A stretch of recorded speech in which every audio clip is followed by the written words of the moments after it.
Machine learning এ আসলে PhD এটা খুব বেশি প্রিফার্ড, অ্যাটলিস্ট মাস্টার্স থাকতে হয়। একটা এন্ট্রি লেভেল ইঞ্জিনিয়ারের কাছে কখনোই মেশিন লার্নিং পাইপলাইন বা ডেটা অপসের দায়িত্ব দেওয়া হয় না।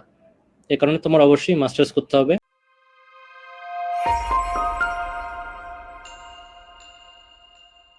আব্দুল হ্যাঁ, আল মামুন আবার ক্লিয়ার করেছেন যে ভাই মূলত আমি টেক জয়েন্টে জব পাওয়া বা হ্যাঁ, মেশিন লার্নিং কিভাবে কাজ করতে চাই, তাও সিএসসি তে পড়তে চাই। আবারও মামুন তোমাকে অনেক ধন্যবাদ তোমার কোশ্চেনটা ক্লিয়ার করার জন্য।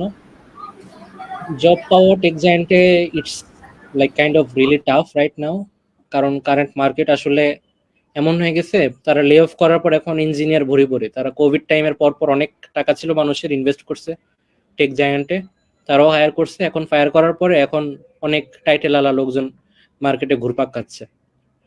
তো আমি তোমাকে ডিসকারেজ করবো না, অবশ্যই জায়গা আছে টেক জায়ান্টে জব পাওয়ার, বাট এন্ট্রি লেভেল আসলে স্কোপটা অনেক কমে গেছে।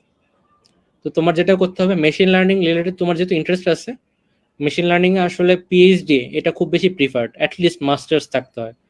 মেশিন লার্নিং এর বিষয়গুলো তোমাকে বলি, যদি বলি ডেটা অপস, তোমার কোম্পানির যে ডেটা, এটা মানে যে কোনো কোম্পানির মানে ব্লাড বা মনে করো হার্ট এন্ড সোল হচ্ছে গিয়ে ডেটা।